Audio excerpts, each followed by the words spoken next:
Evening. Welcome, everyone. And for those of you who'd like to stand, please stand for the Pledge of Allegiance. Pledge of Allegiance to the flag. This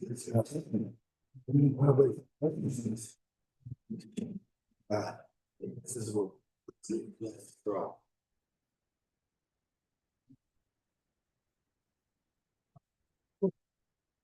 Right. You said we're good? Thanks. Well, good evening once again. It is 5:32 p.m., April 27th. And I'd like to open our meeting. Roll call, please. Trustee Brosh? Here. Trustee Brown? Here. Trustee Halverson? Here. Trustee Silverton? Here. Trustee Schicker? Here. Mayor Pro Tem Harper? Here.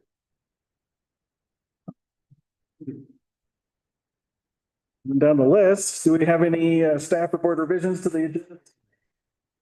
US staff revision, we'll be adding a memo seeking direction on filling a library board seat to number 8, discussion direction items.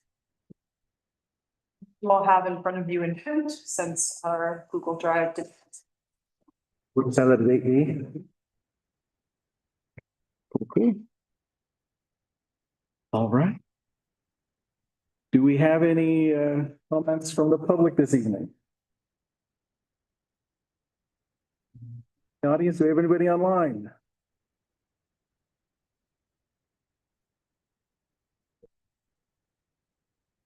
All right, move on to agenda 4, consent agenda. Any questions or comments on the consent agenda? Anything the staff would like to note or highlight? Yeah, I'd just like to note that in regard to the Animas River Corridor project, things are starting to really move along.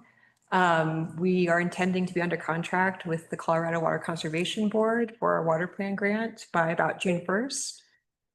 So design and engineering will be kicking off early through the summer. And we also intend to have the advertisement for summer seasonal code enforcement transfer station position advertised end of this week, next week at the latest, have that person on by about, again, June 1st. A note that we received 2.3 million. That's exciting. Oh, yeah, that is. Yeah. Yes, so our between our CEO Local Impact Accelerator grant and C3 grant, we have a nice pot of money to start making progress with transfer station upgrades and seeking to pass pay as you throw policy. But the congressionally directed spending is for the ponds, right? Oh, yes, yes. Yeah, I see. Yep. Yeah. Yes, so we have so many big projects. Yes. Yeah, so our congressionally directed spending is the first time that Silverton has received such funding. That's going to be going toward water treatment plant lagoons. We do have some work to accomplish with our technical work plan for this funding, but going toward water augmentation and upgrades at the treatment facility. Great. And 2 new site plan approvals. Fantastic. That's good. Lucy and Anne are at a conference, but yeah. Perfect. Any other comments? All right. I'd entertain a motion. I'll make a motion to approve the consent agenda. Second. Turn on roll call, please. Brush, Yes. Trustee Brown, Yes. Trustee Halverson, Yes. Wakefield, Yes. Schicker, Yes. Mayor Pro Tem Harper. Yes. All right, moving on to 6. Presentations and proclamations. I don't see any, so we're gonna move to 7. Business items. Staff reports. Did you go over them? Did I skip staff reports? I think you might have. 5. I did. Right, I did. Anyone want to discuss their staff report? I already kind of did the consent agenda.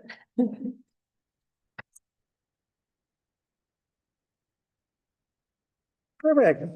7A, business. This is number 1. This is appointments of trustees to committees, boards, and commissions. Elizabeth, kick it off. Yeah, so yeah, it's time to consider appointments to our various committees, boards and commissions. And I think where we want to start the conversation is just how we want to approach that this evening. So we do have, we do have change on the horizon, or there'll likely be, or perhaps, a new trustee appointment. But even, with that change coming up, I think it is right. We still want to consider appointments. And so the first question to present to the board is how you'd like to proceed tonight. So we can go ahead and make appointments.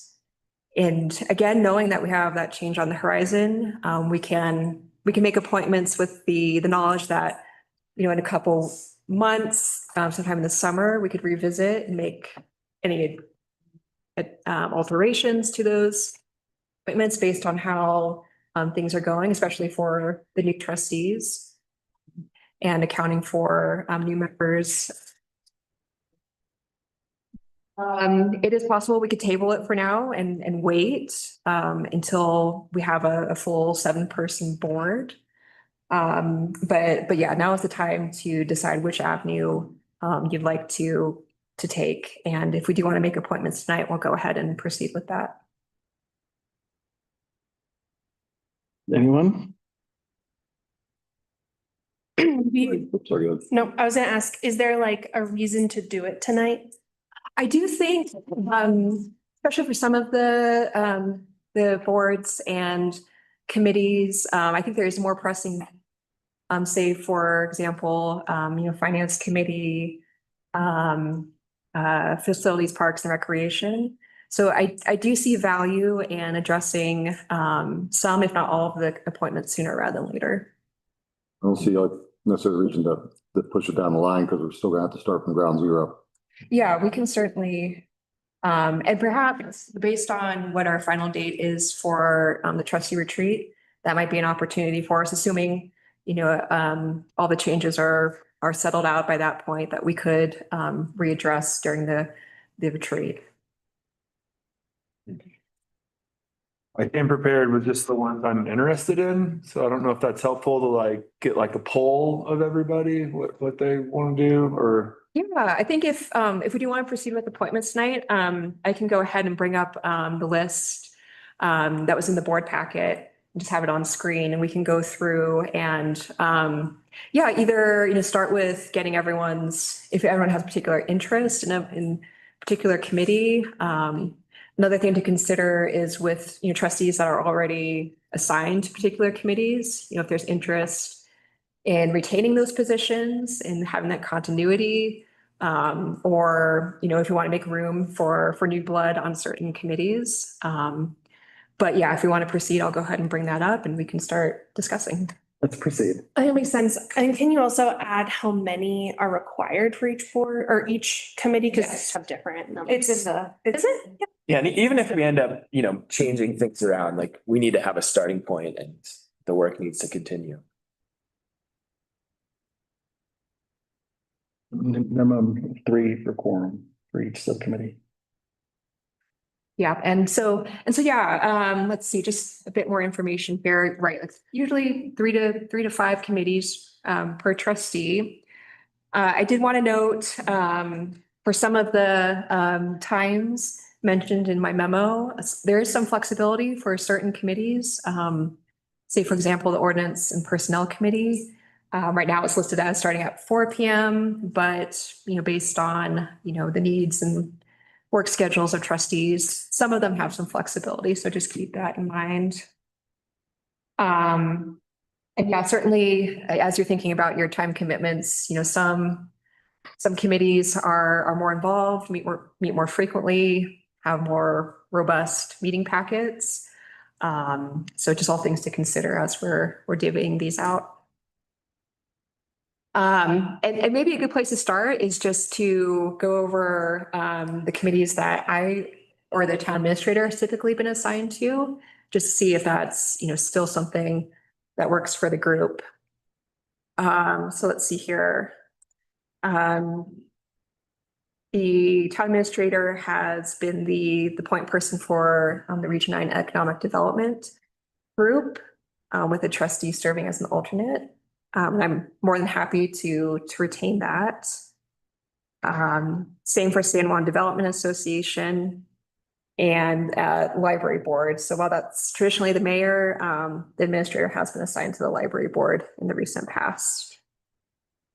So again, happy to keep those unless you're otherwise.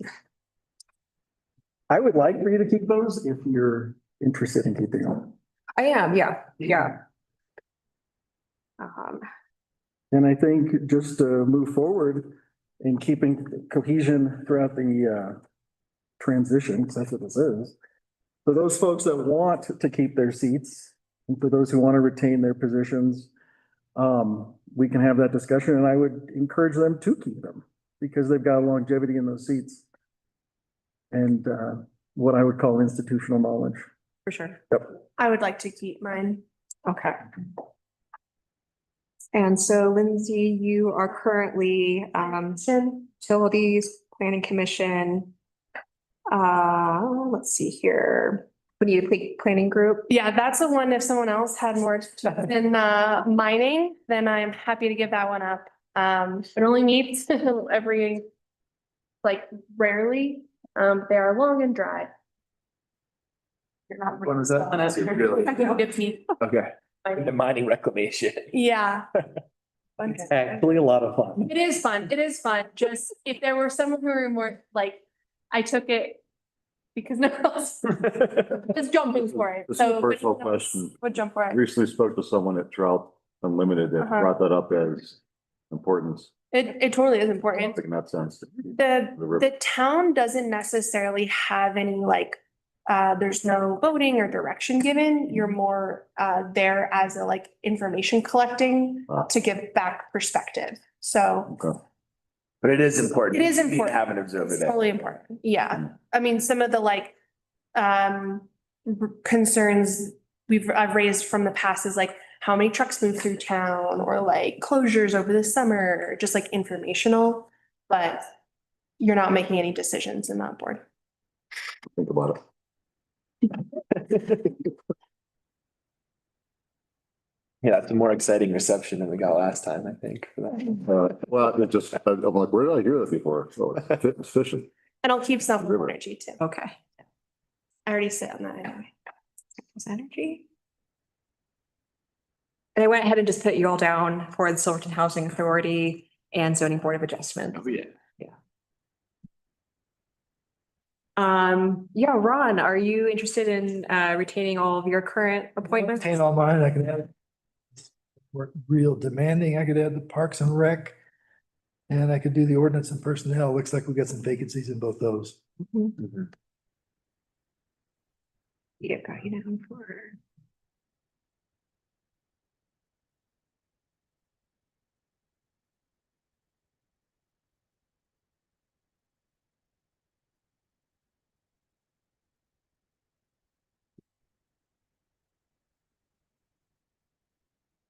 And Carl, are you same? Yeah, I'm happy to stay on the parks and facilities, P and O.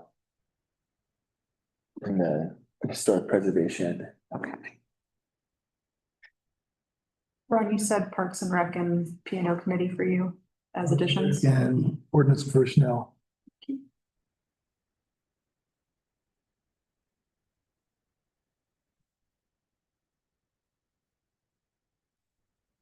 And Jim, same question to you. I'd like to retain all mine if possible. Thank you. Got it. Utilities.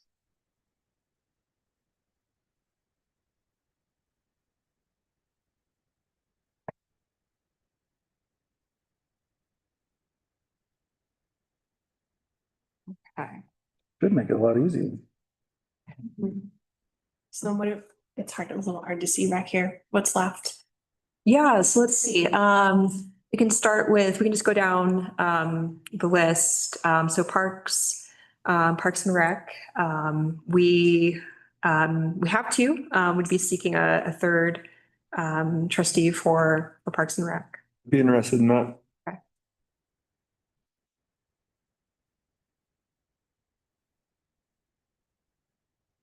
Okay. Safety, let's see. I think I nominally sit on that, but we haven't had, so. Yeah, so this is one, to my knowledge, right, hasn't met within a couple of years.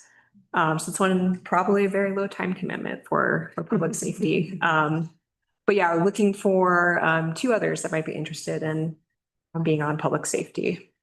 Oh, we have Carl on there. Okay.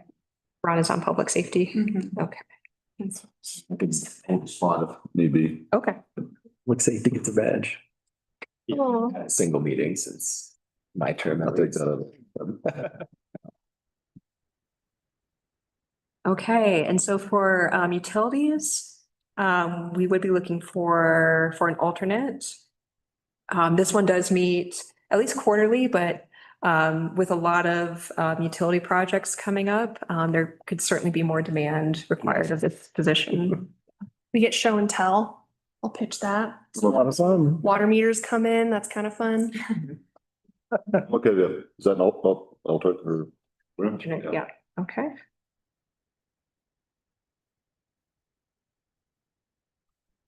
We are set for ordinance and personnel, finance, a very important one. So, let's see, so we'll be looking for, two trustees, to fill out the finance committee. This does meet, this has it meets during business hours. So there's that to consider in the morning. 9 AM typically. And it's just Jim right now, right? Yeah, I'd like to do that. okay. And Like, I can arrange my schedule. Right, Chris, I don't know if did you raise your hand? Because I could be an alternative too. Okay. Put you down alternate there. Okay. Let's see here. So for the planning commission, we'd be looking for an alternate as well. And I will put in a plug that there will be an upcoming land use code training, which will be helpful for us all, but especially for those that are going to be sitting on the planning commission. Well, no, I was about to say, we have 2 new members of planning commission. So having someone who has been Yeah. around for a little bit, if we need an alternative. Okay, perfect. Okay, for Region 9, I would just be looking for someone to serve as an alternate. They meet quarterly and I'll plan to attend all of them, but okay. I like those guys. Hey, weren't you? Weren't you on that? No? Oh. Which one is that?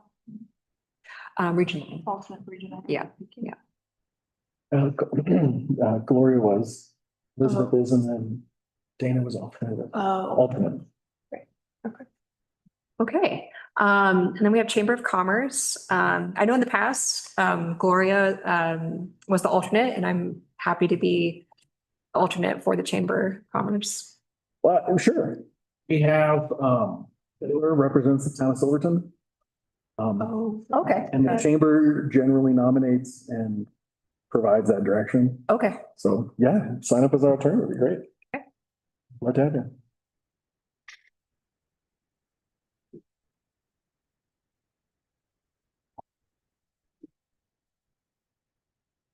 I can stay VPN.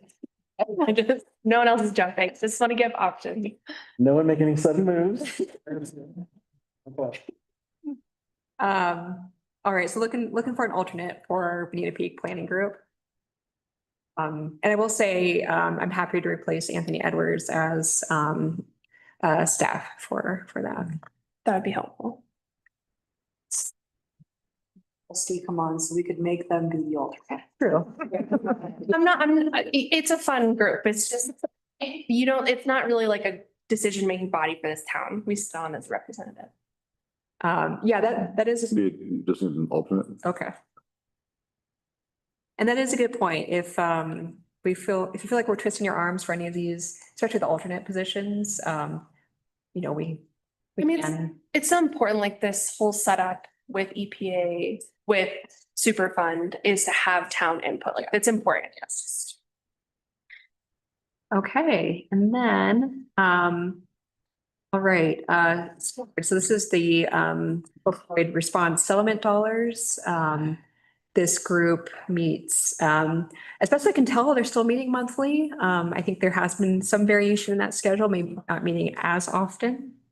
But, they meet remotely.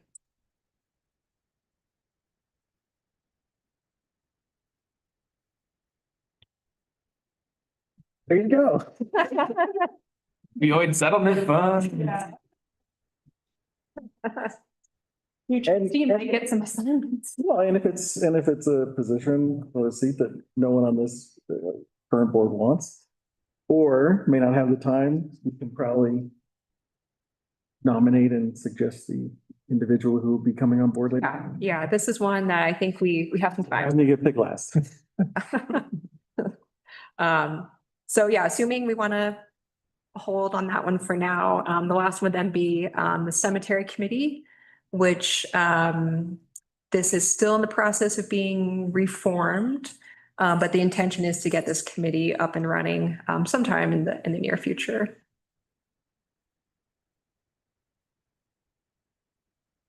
I'm happy to step up to that. Excellent, thank you.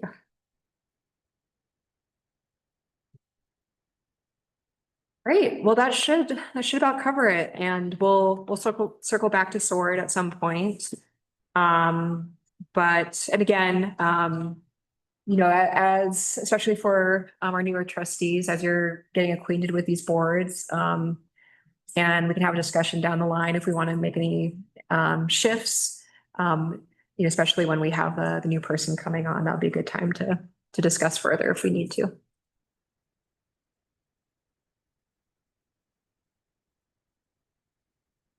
Any other questions, comments? Sorry. Go.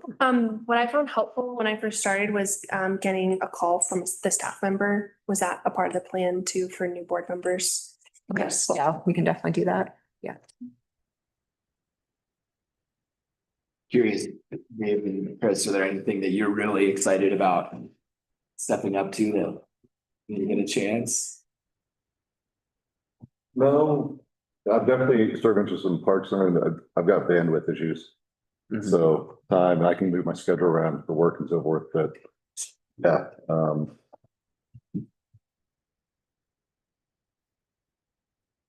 Yeah, I was excited about Board of Adjustments, and it sounds like we're all involved in that. Yes. So, Yes. yep. Just wanted to check in. All right, everyone feels good? So we can have a motion to appoint the trustees to the boards, committees, commissions as stated, just as a slate, I have all of them written out in there, so that's. as presented by Lena in her graph chart. Table. And that, Self-reference. I kind of just so moved, or do I need to repeat? It's so moved. Okay, so moved. Okay, great. Who's the second? Second. All right, trustee Brown, Yes. trustee Brown, yes. trustee Halverson, Yes. trustee Wakefield, Yes. trustee Shaker, Yes. Mayor Pro Tem Harper. Yes. This is a big one. Mr. Clayton. Here. Hey, guys. Oh, exciting background. evening. Oh, wow. I Like like that? it. Is that too busy? No, I dig it. So All right. statement B, appointment of mayor, open trustee seats. This is Elizabeth and Clayton. I'm gonna pitch it over to you guys. Yeah, so, I think Clayton's gonna, provide an overview of the options, that the board has for filling, an interim mayor position. And then we can also talk about the steps for filling, a trustee position and making that appointment. And so I'll kick it over to Clay. All right, guys. Good evening. Welcome. Elizabeth, do you want me to just go through my entire memo? Do you want me to summarize it? Yeah, if you could summarize, that'd be great. So with the resignation of Mayor Cranker, it leaves the mayor's seat open. The board currently has 6 trustees. And until that mayor's vacancy is filled, obviously, as what you've seen, Mayor Pro Tem Harper will be acting as mayor, as the chairperson of the board. There's multiple ways you can do this. You can appoint a mayor from the existing BOT body, and that will then leave open a trustee's position. And then you could appoint a member. Then you need to appoint a member of the general public as a trustee. You would have to take that member obviously out of the general population, and they would have to meet the requirements of any office, which is they would be a registered elector residing within town limits for a period of at least 12 consecutive months preceding their appointment. Both positions, regardless of if you, whether it's the mayor or the trustee position, would serve until the next regular election, according to statute. So those are the 2 ways that you can appoint. You can appoint the mayor from the board, and then that would be backfilled by the trustee position would be backfilled. The other way to do this is to decide to appoint the mayor from the general population. And it would be the same rules, and then up and until you appointed a mayor, the mayor pro tem would again be continuing as acting mayor until that mayor position was filled by someone from the general population. If there is a tie or you decide not to fill the mayor position from either the board or the general population, then the clerk will have to order a special election to fill the vacancy. That's a synopsis. Is that clear? Do I need to answer any questions from any of the trustees or staff?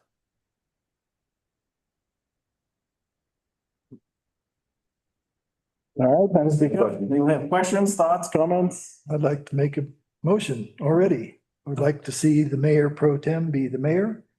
I'd like to see the trustee with the next highest votes become the mayor pro tem. Sorry, should we have a bit of discussion? I actually agree with you that we should appoint Jim mayor. I just want to make sure we're like having the discussion for the public record. Yeah, absolutely. Yeah. Okay. Sorry, I don't want to like delay this, but it's. There's only 2 options. It's pretty simple. It seems like, according to what, Clayton says.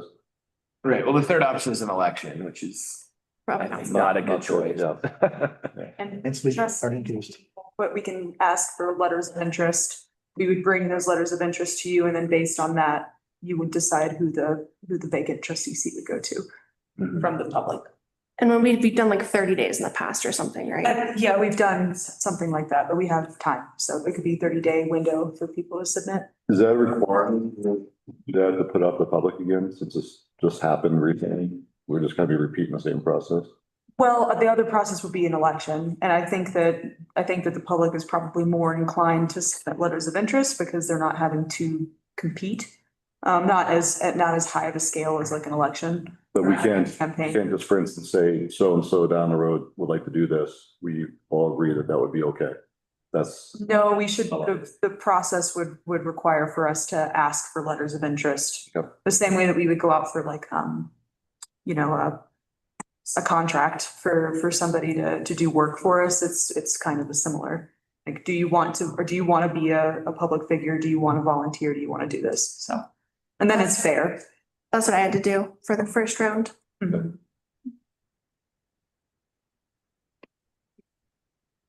Well, I concur. I think that Jim is very qualified. You're a level head, you're a clear voice. your role as presiding officer has been so appreciated in the meetings that you've run. And I think that you're a caring member of our community. And if you would take the mantle, I think you'd be the best leader for this board. Thank you. Not really good at compliments. Like a gym compliment back. It's not a good place for me right now. Anyone else want to opine on our situation? Thank you. Chris, you got anything to add? I share the sentiments that have been spoken around the room and, yeah, that's what I would like to see as well. I would agree. And I'd also like to add, I think why not going into election? One, Jim has an excellent job at Mayor Pro Tem. He knows this community, what we need, and elections are expensive. And it's great not to have to spend that money or the time. So we can avoid that. I'm cheap.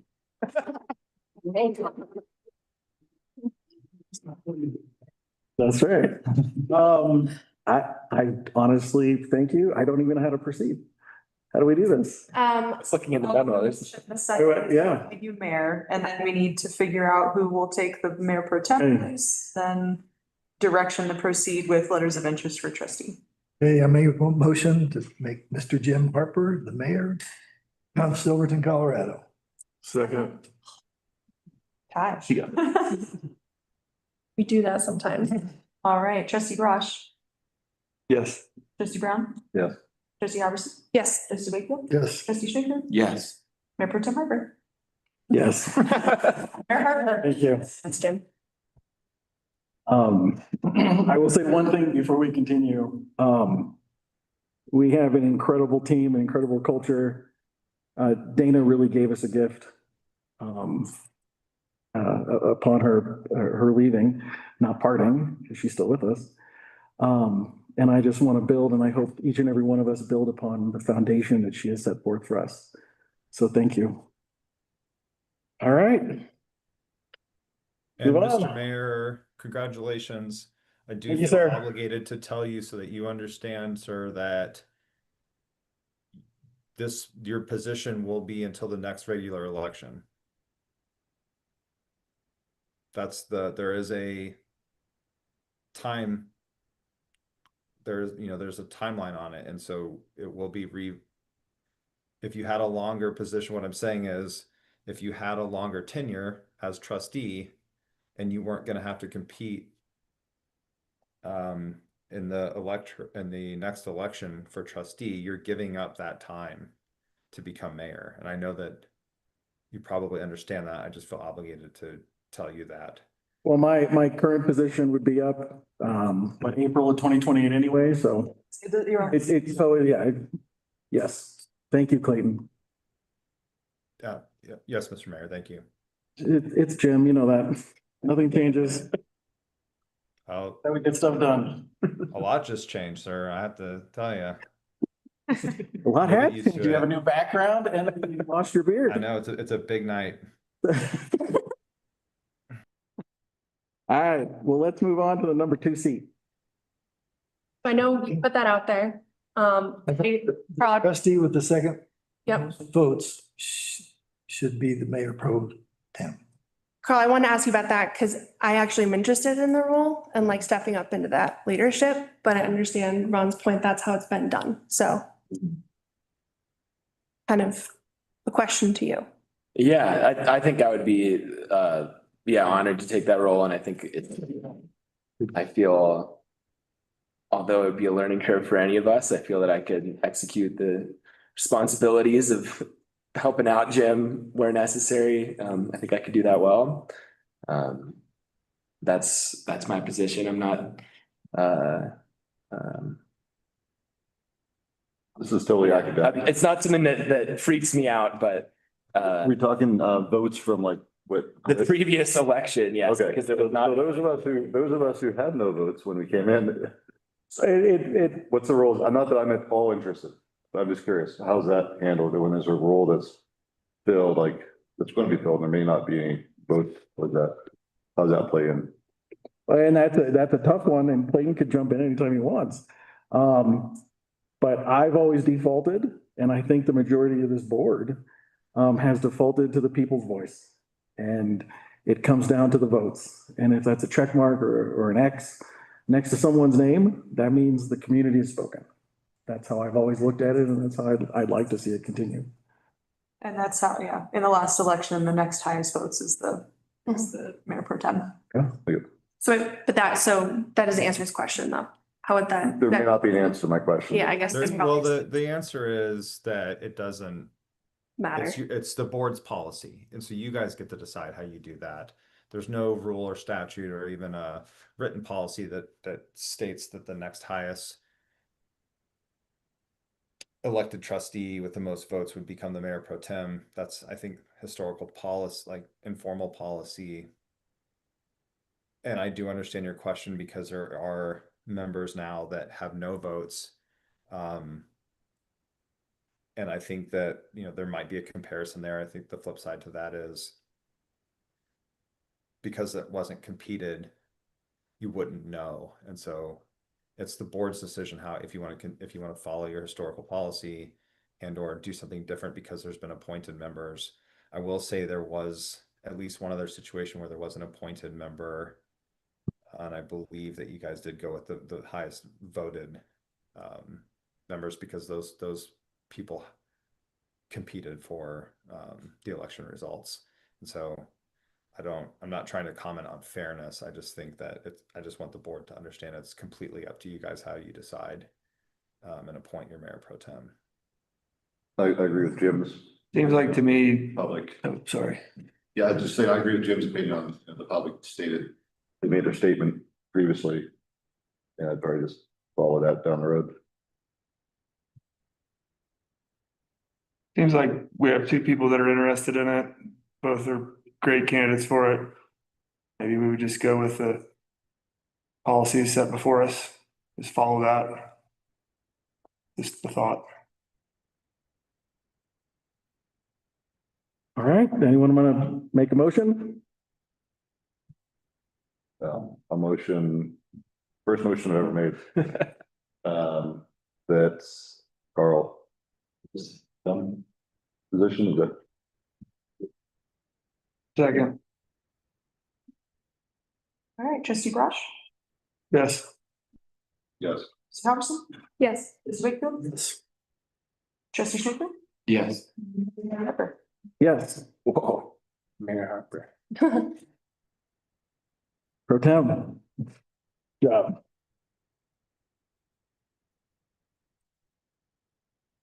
Bruce? We're doing a good job. Okay. Clayton, thank you.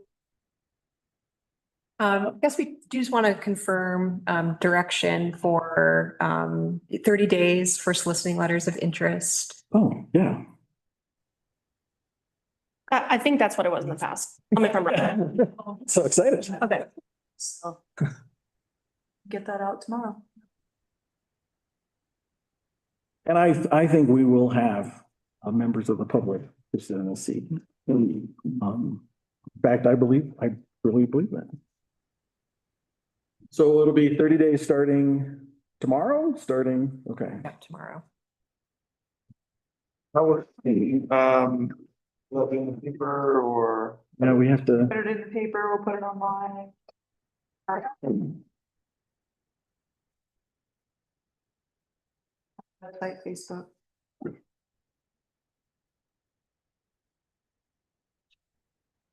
so essentially May 27th will be the deadline. It's a month from today. Yeah. Today. Submit your letters. Please. Doing an 8th meeting. All right, no discussion. Move on to 7C. This is resolution 2026-10, a resolution adopting temporary policies regarding water restrictions. John Z, you're up. I'm up. Page 38 in your packet.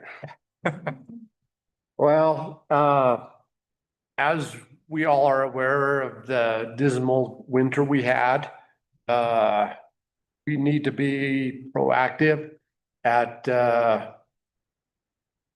maintaining our water. And this is one way we can keep a closer eye on it for the summer, so to speak. I did give everybody a printout that shows that we are in exceptional drought conditions. Our little block there, San Juan County. And I and staff monitor water every day. And we're looking at it, where we have our two feeds, and it's dismal. And so, This that we can put on for everybody at home? Oh, yeah, just give me a second. Sorry to interrupt. no, that's fine. And it's not to scare you, but it is to bring to light that we are, of course, we're saying this and it's spitting snow outside. That's great because one of these days it's going to stop doing that. So we need to kind of get ahead of it. There's neighboring communities that have already went to restrictions. It's just going to get worse from here. So we might as well get in front of it as much as we can with the water restrictions. And in the resolution, you can see, you find it here. Oh, great. There are days that you can water. It is restricted to 30 minutes. The only day, Sunday for all residents, no watering. And we're asking that because water is a really precious resource and we've got to conserve what we can. It does dive into, washing your car in the street, stuff like that, which is not really a necessity. It's a luxury. And if we can conserve some gallons here and some gallons there, that makes everybody's life a little easy. This will also, adopting this will, if there is a river, which I'm sure there is going to be, that shows the water judge who makes decisions that we have already enacted some restrictions and that we're doing our part. So we can always go back and amend this if we have to for a little bit tighter, depending on conditions. I hope for a whole lot of rain this summer, but I can't guarantee that. So, need questions from anybody? Happy to let you know what I know. But I think this is a needed thing. I had one question, and it was something I had discussed with Lindsay earlier, was number 5, and what is that page? 40. 40. Which is washing of motor vehicles, trailers, boats, municipal treated water. The only question I had was with regards to our local car wash. So that's a business. Correct. So that gets into a little bit different Okay. area. And that area I don't want to go to right now because that affects the business. So that's why that is not included. This is just for the public that is, over on Reese Street or over on Mineral Street that had a good time four-wheeling and has a muddy vehicle. They must have hit every mud puddle in San Juan County. Where we're at, I don't know, but to wash it off. So anyway.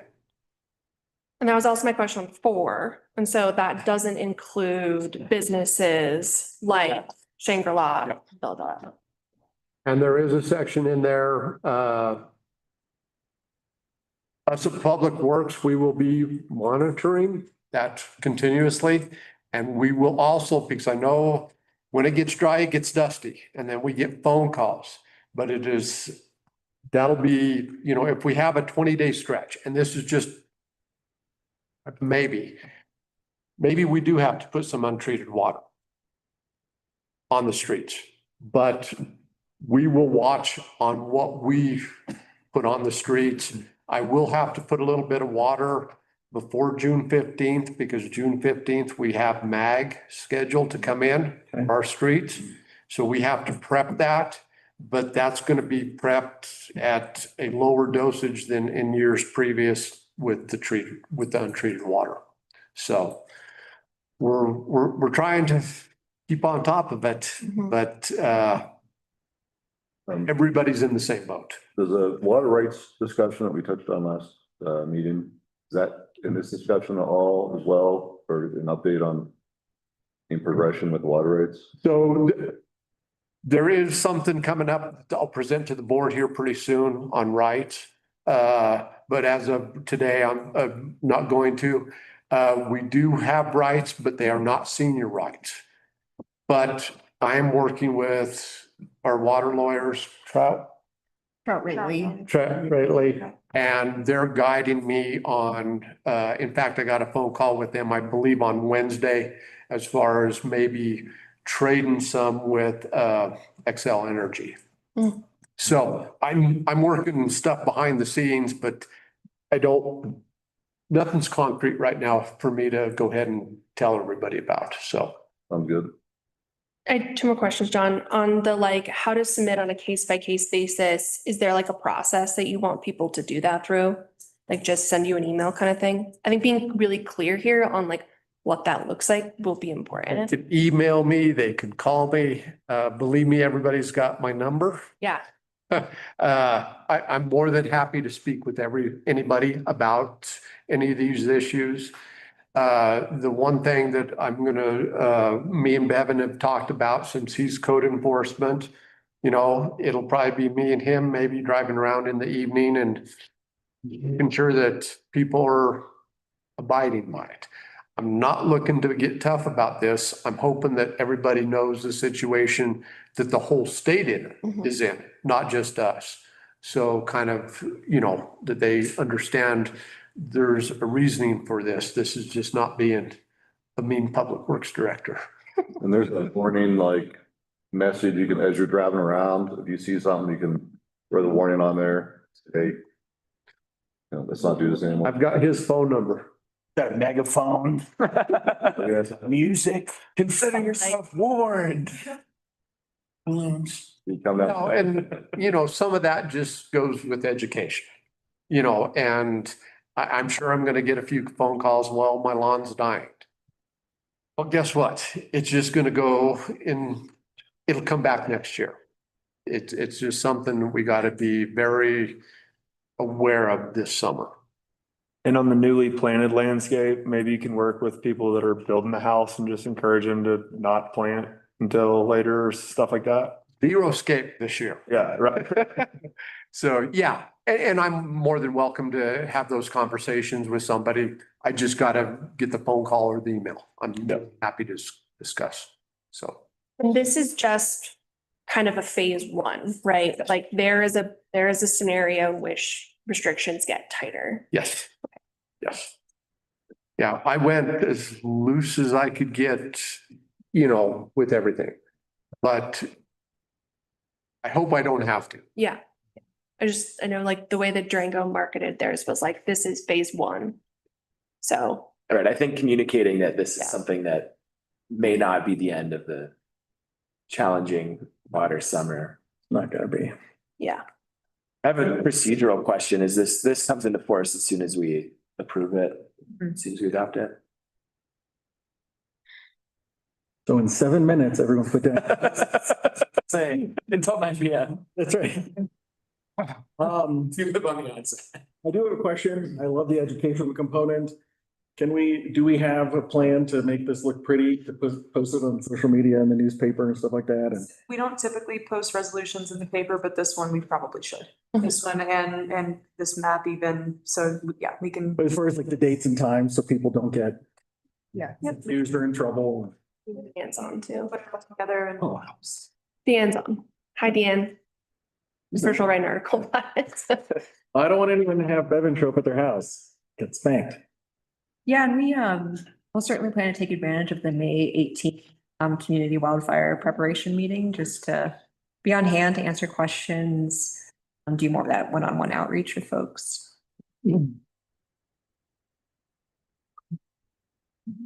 Any other comments, discussion? I'll make a Go for it. I'll make a motion, a resolution adopting temporary policies regarding water. Second. Roll call, please. Trustee Brosh, Yes. Trustee Brown, Yes. Trustee Halverson, Yes. Trustee Wakefield, Yes. Mayor Pro Tem Schiffern, Yes. Mayor Harper. Yes. Perfect. Thank you. All right. 8A is Special Improvement District, 8th Street and Bluff Street update. John? Or Whomever, yeah. Yeah. I have something to add after Clayton. I beg your pardon?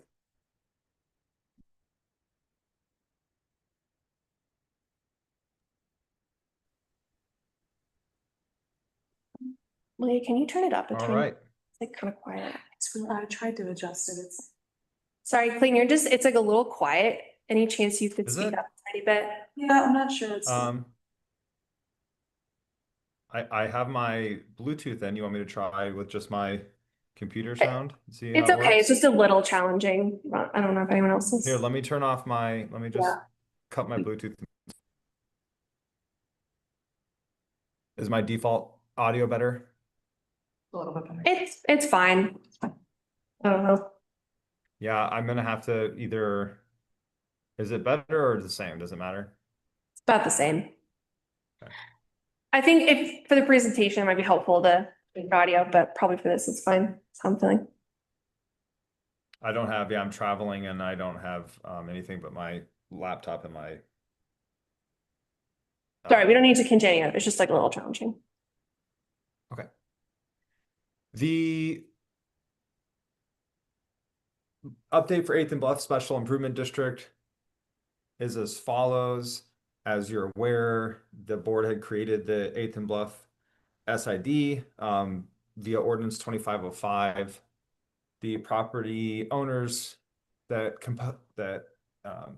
composed the SID accepted the estimated project costs, including the interest.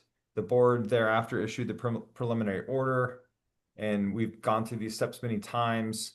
As the board is aware, this is a more fluid, organic thing versus a strictly linear, although it does follow some linear format in the steps that are put into the agenda memo. Step 8 is complete. Step 9 is complete. And as there's been no complaints and or objections since the filing of the notice of assessment, the design has been finalized and incorporated into an RFP, and that will now solicit contractors for completion of the project. The town has met and is continuing to meet with the owner attorney, and they have identified NBH as a financier for the project. We're going to be meeting this week on some details regarding that. What is going to happen is that necessary documentation will get to NBH in the form of bonds that the finances will be borrowed against. The bank will issue the bond-backed financing to the town, which will pay for the project. And then, of course, as the town is aware, the project will get paid back by and through the collection of assessments in the form of very similar to taxes, will be automatically assessed against the property owners in their just shares until full repayment of the project is complete. So right now we are waiting to go out to bid with the completed final design and financing. Pending your questions, that is the update for the 8th and Bluff SID. I have a question. Again, never being through this whole process before, I may not know what I don't know. But there's a lot of work being done before the financing is even confirmed or established. Is that common? I think so. All the steps that we've taken so far have to be done before you could even submit the RFP. So all the work that we put in, yes, is necessary to move on to the next step in the project. I don't think they could do financing without what we've done. I'm sorry, say again? I don't think they could acquire the financing without the steps that we've So the taken. financier is waiting to see that all these steps are ready to go before they decide. Okay. And then Right, we have to make sure that they're gonna issue the financing against the bonds, which we had to do the notice of the assessment ordinance. And so now we're there, what's left to be done is for the bank to issue us the money. And then for, the project to be completed. Obviously, we're gonna pay for the project. just from a cash flow perspective, what's the trigger on the town paying for the bonds versus the realization of the assessment cash flow? Does that make sense? There is none. We just get the money and we pay the project, we pay the contractor, and then the owners pay us back through the assessments. But when we start to pay the interest stack on the bond, or when is the town due to pay the bond off? The assessments cover, the town doesn't actually pay the financier back, the assessments do. If the assessments don't come back, or if somebody quits paying, then the town's recourse is to pay it off and or take the property and sell it and use that money to pay off. So we're saying that cash from assessors goes straight to the financier and not through the town? No, the financier gives us the money and we pay the project. We pay the contractor. And then through their property taxes, they pay back the bond. But those taxes come to the town, Correct. Yes. and then the town is responsible for paying the The financier. town's responsible for the bonds, so we wouldn't pay a penny if the assessments are getting paid. Okay, so there's no risk if the assessments aren't paid to the town. The risk is the owners quit paying. But in that risk is leveraged against the properties, which are valued at more than what the debt is on the bond. And so the town would then, in that example, take the property and foreclose it and sell it. Okay, that's what I'm just looking at, I'm not looking so much at the valuation, but more at the cash flow. Hmm. Is there a chance that There's no cash flow. We have the chunk of money, we pay it. The cash flow comes from the assessments back through the town to the bank. It's set up to align with the assessments. Okay, is there any chance that something goes wrong that our cash flow is handcuffed because we're not getting assessments in? No chance of that at all. The property owners are responsible. Okay. Yeah, at the end of it, they're responsible for, So the town doesn't default, the property owners do. if they default, we take the property. Well, there is a situation where there could be a small amount of time where you're having to cover that payment while we take over the property and sell the property. So yeah, there could be an opportunity for that to happen at a small scale. Probably one property owner, not all. It's not their whole share of the cost either. It would be like during that duration. Valuation to cover money out. Yeah, sounds like way more than. But yeah, so the only cash flow issue I would see is a very short-term situation while you're taking over the property and selling it, which I would think could happen fairly quickly. Good thing, but that's my only concern. I'm not concerned about valuation, I'm concerned about cash flow. In the worst case scenario, what happens? And is the town stuck in the middle of a cash flow problem with this? I'm just putting that out there to sort of raise an issue. Yeah, there's no way around the risk of non-payment. That is the risk, sir. You're correct. Okay. Got a question for you. Is NBH the only company that was willing to finance this project, or were there other companies that were interested in it as well? That's a better question for Jeff, but NBH we know is interested in it. These are because they're bond backed financing. It's fairly, there's not a lot of wiggle room or competition in the interest or the the amount of money that they bond. So the interest was set by the ordinance. And the amount of money that we're borrowing against is the total amount of, including the interest, which is up to $3.6 million. And so based on current borrowing rates. It wouldn't change much between financiers. As to whether or not there were more interested parties, I cannot answer that. I don't know. I think we're not required to bid the financing on the project. And so basically the first financier or the financier that was original to the project, if they're willing to do it, that was what the town had previously decided to go forward with. It is my understanding that NBH was the only interested institution. Okay, thank you. I guess my only concern is not that it's coupled. One is the scale. In that worst case scenario where cash flow is hitting the scale of $3.6 million debt. How is that? I'm not on the finance committee. I don't know how the numbers work out, but that sounds like a big number. It is, sir. One of the things that we discuss at length, and I know that you weren't privy to this, is that what you have to understand is the $3.6 million is the money for the project plus the interest on the project for 30 years, or I mean, for whatever the length of the project borrowing was. Okay. So that's interest over the period of like, I think we decided on 15 years. With that'd be the interest on every one of the properties not paying for 15 years per annum. Okay. So the project cost itself is, roughly a third of that. Okay. All right. Feeling good? Nervous.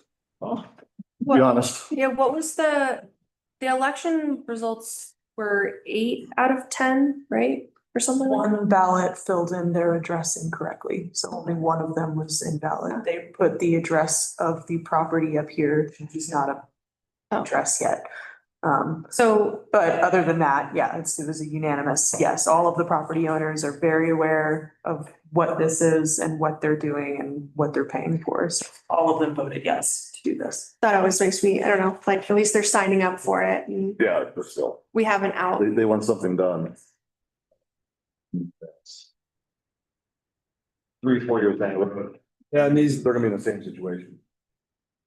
these risk reward conversations are gonna come up anytime a town's trying to grow, I would imagine. And I think that seems like this is a pretty low risk situation. And granted, there is some risk there, right? But it seems like that the reward on more developable land, growing our infrastructure, things of that nature are, good for the rising tide, raising all ships in town. So I think maybe that's the thing to think about too is what is the reward for that little bit of risk?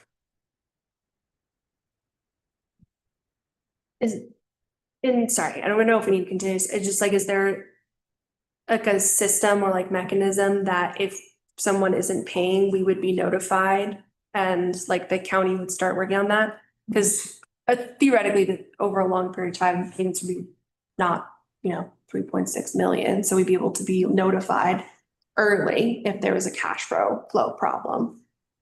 I think, yeah, vigilance is about the only way forward. Yeah. You stay Sure, I mean, very close. the county is very vigilant on property tax collection, and so if they fail to pay their property tax, that's. Yep. No problem. Perfect. It's good to bring up though. I mean, we went over and over and over this because it is, Yeah, it's new and it I'm feels, very risk yeah, averse. when it feels comes scary like to do something new. the scale of something that's, if cash flow becomes an issue. It only comes from so many places to fill that void. And then there's the only alternative other than that is default. Put them on the finance committee. This guy.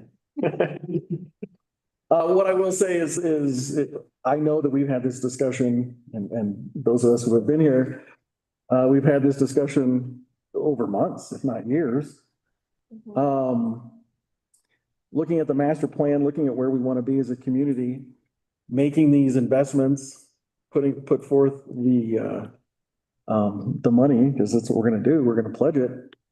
And it is definitely a risk reward situation. And if we want to get our community where we want it to be, to that 1,000 individuals, 1,000 citizen number, we have to do these kind of things.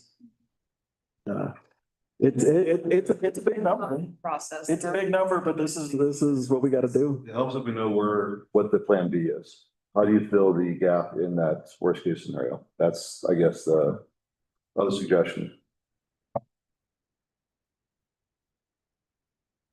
Just talking to that, I would imagine we could borrow those properties once we take control of them. You know, in the worst case scenario. With that.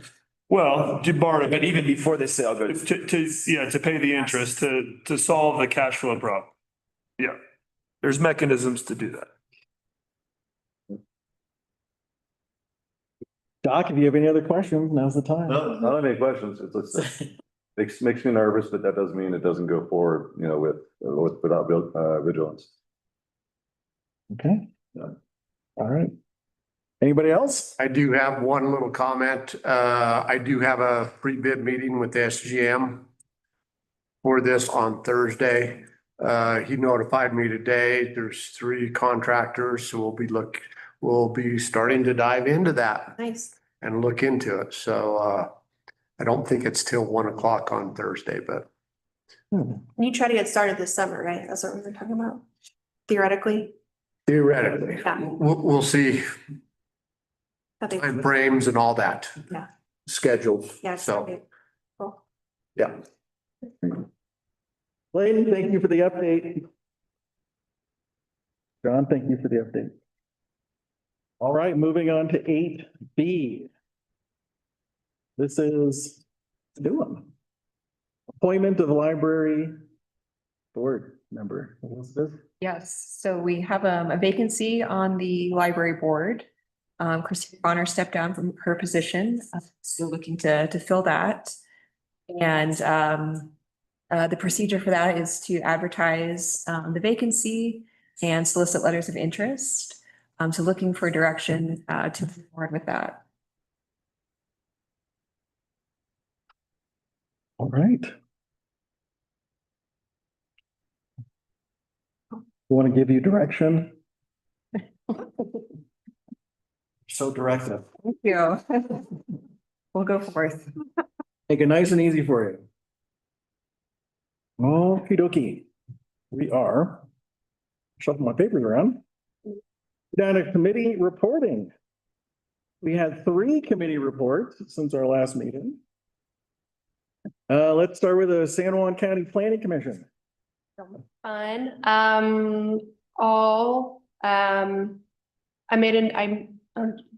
Were you joined on, sorry, Jim, were you on for when we were talking about billing?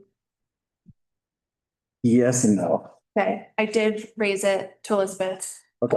So for anyone from the counties listening, we are working on a billing solution there. So just 2 projects out in the county, one up Run 10 with Lloyd Schwartz, moving forward with the county. That is subdivision out there.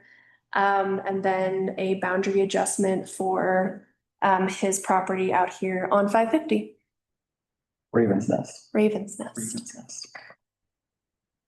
Beautiful. Questions? All right. The second one was the Utilities Committee. We had a utility committee, didn't we? Yeah, Did. We did. same day, Yeah, that's right. packed day. Man, you want to take that as well?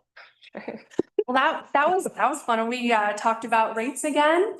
John, were we gonna see him in the next meeting or? The first meeting in May. Okay.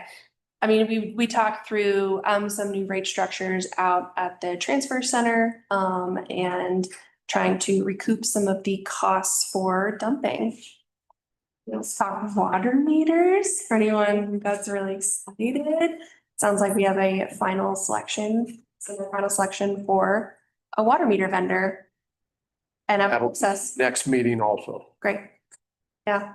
So everyone who's been so excited about waters and water meters, next meeting is the meeting to join. Highly recommend it. Questions or comments about the utility committee? No show and tell this time though, so. Sorry, I let you down. Well, the last one on my list was the Chamber of Commerce. We met last week. First day of train is Saturday, May 2nd. We're going over the trends and forecasts for this summer. It's going to be exciting. I think we're all cautiously optimistic, understanding that we have a lot of these variables that are outside of any of our control. But we're going to make the best of it. And the good thing is, regardless of all the variables, things are looking strong. This summer is looking strong, cautiously optimistic. So I myself am in that camp. So it's a good thing. Any questions or comments? Seeing none. All right, we are doing a great job. We're going to take it to public comment. Closing public comment. Anyone in the crowd this evening that would like to get up and speak? Come on up, state your name. You have 3 minutes. JP Stanley. My only question, I had a few questions about the 8th Street expansion. Is in your questions, we're holding for that money, for that bond, we're holding the owners of the property responsible to pay that over a period of time.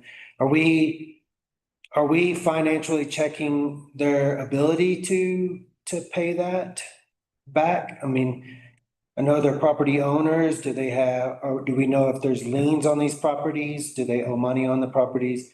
Are there other people that would be involved if there was a default that would not allow us to collect this money or take possession of the property? And then my second question would be, does this open a door? Because obviously I feel like this raises their property value once this infrastructure is installed. So what does that look like for other property owners when the town gets involved in just a select few properties? What does that look like for other property owners that are requesting the same kind of backing from the town on their property to help increase their property value or to make it easier for them to build outside of the select few that will be there? Okay. Great, thank you. Anybody else? Sheriff? You're just here to look good. Yeah. Steve Barth of the Sheriff's Office. Have nothing new or exciting to add. Then it's a great day. Thanks, Steve. All right, that's it for us here. Anybody online? Raise your hands, speak now. All right, seeing none, we will close public comment.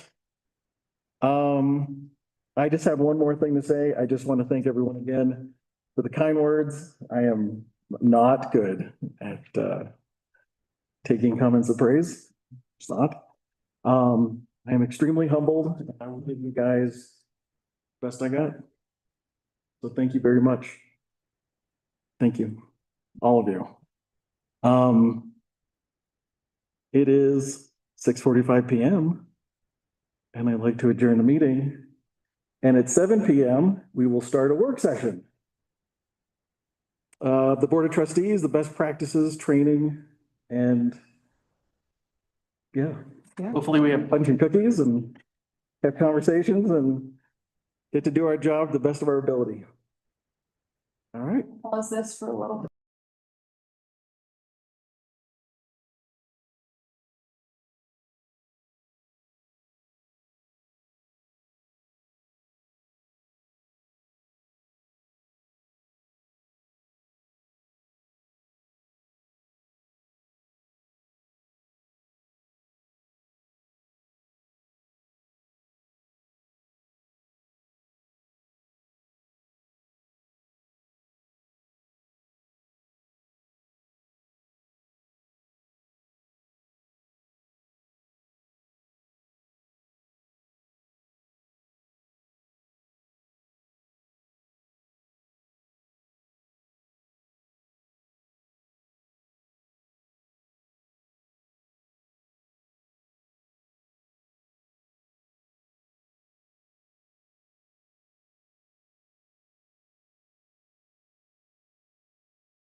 What you got?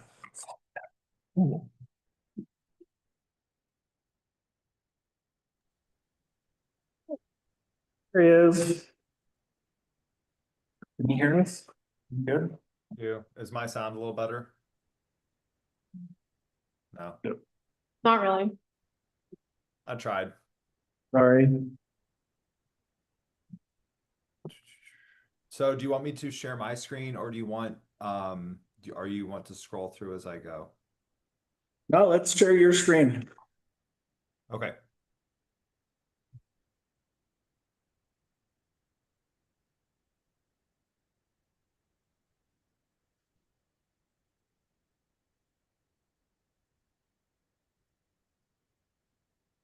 Steve can follow along at home as well.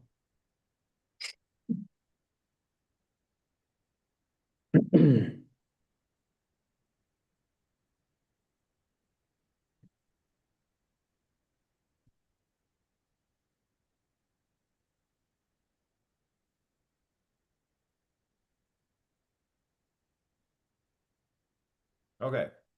Are you ready to roll? Sir, it is 7:04 PM. Town of Silverton Board of Trustees, best practices training. Here we go. All Bring right, it. thank you. I've done this training in the past, and those of the trustees and Mr. Mayor who've done it understand the intent and purpose behind this. My suggestion is that as we go through this, you feel open to ask questions as we go, because going back to a topic can be difficult just because we try to progress through different topics. So please ask questions as I go. There will be some times where I'll say, I'll address it or your question briefly and then speak to it more when we get to that certain point, because some of you will have instinctually want to ask questions that, I'll get into later just based on, fact-based scenarios, etc. So this is a presentation that's largely taken from CIRSA and just best practices conducted throughout the Colorado Municipal League, etc. So, there's a lot of input on this presentation beyond just me. And there's also some specific examples that I'll give you that where other towns have strayed from these and created problems for their town and caused unnecessary exposure and liability. So again, please feel free to ask questions. It is not the most riveting subject, but I do think it's very important, especially for new trustees, and it's always good as a refresher for everyone, including myself. So one of the things that we're going to have to recognize here is that there's a complete change in roles from becoming a citizen to an official. You are now part of a legislative body, and you, unfortunately, if you didn't realize it before tonight, or when you put in for your appointment or election, is that you give up certain rights. And a lot of people have trouble with that aspect of it. As an example, you do give up some of your rights of freedom of speech. As a trustee, you are no longer allowed to speak with more than one other trustee about formal town matters outside of a public hearing or public meeting. And so wherein before you could speak freely to as many people as you wanted to about whatever you wanted to, that right is now lost to you because you have certain procedural restrictions in place to follow process laws, CORA, COML, etc. The other thing that you've need to decide right now is that you are, even if you have a minority opinion, once the board has made its decision as a majority, then your minority opinion is overruled and you are bound by to support the decision of the board. Now that doesn't mean you have to like it, but continuing to oppose a board decision as an individual is not a good practice. So I've already commented on some of these things. Your roles have definitely shifted, and now we must talk about the commitments that you're making. There are many boundaries set by law. I've already kind of spoken to some of those. You have due process requirements for public hearings, quasi-judicial functions. You have an uptick in your ethical standards, where before your ethical and moral practices were largely subjective, they are now pretty much codified and objective, the two most important being your conflicts of interest, whether those be personal and or financial, are your per se issues. You're also going to have the appearance of conflict wherein you might have to recuse yourself. And again, as I go, just feel free to ask any questions that might come up. And if I'm going too fast or too slow or I'm not being clear about something, I'm happy to clarify. So before you were a citizen, now you are a legislator. Your primary goal is to protect the town's interests and assets. And you're basically like on a board of directors that controls a massive corporation with income, employees, projects, subcontractors, all the things that go along with it. And so it's an incredibly challenging role, and there are guiding principles that you're going to need to follow. And if you have questions, you can ask one of your fellow trustees, just not more than two of them outside or more than one of them outside a meeting, or you can always reach out to me by and through staff or the policy that you set for obtaining legal advice. I have spoken with members of the board in the past individually regarding specific questions of ethical dilemmas, whether or not to recuse, etc. So I'm always a resource as well.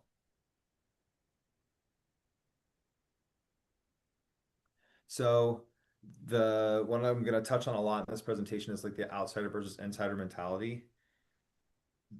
The outsider perspective, it kind of doesn't work because you are now part of a larger body. You cannot make unilateral decisions. Any decision that's made has to be made by and through a majority vote, sometimes a supermajority, depending on the issue. And misunderstanding that role increases liability to the town and you. And I'll explain that because I'll explain that later. But basically, you could create personal liability for yourself if you're acting outside the scope of your employment. And I understand that you're not truly employed, that you're doing this as a sacrifice and a volunteer job, but the term for legal purposes is scope of employment. And we'll get to that. So I've kind of touched on this a little bit, but you have to understand now that you're a collective and that no one person has any extra power. And although I don't like the term, the town of Silverton operates under a weak mayor format, meaning that the mayor is often the representative chairperson and liaison between staff and the board. They're not a strong mayor, meaning that they make hiring and firing decisions in a vacuum or unilaterally, but they are just one of the 7 votes, and that you are of course encouraged to speak your opinion, as I think you've seen historically that all board members are encouraged to have an opinion and to argue and or attempt to gain a majority vote. But if you don't end up on the prevailing side, then you can try to establish the opposite prevailing side. But again, once the prevailing side has been established and voted on, you are bound to support that decision. So again, this is all kind of based on your oath. The most important thing that you can do here, and what I think Silverton does very well, is you have openness and transparency. We are required to provide information to the public. We're provided to have any meeting of 3 or more trustees. be notified, and in the public, we are required to have our agenda published, etc., so that people have the ability to review that and know what is the ongoing business of the town. That produces predictability, which is very important for town trust, and mutuality of respect, not only amongst the board, but between the board and citizens. So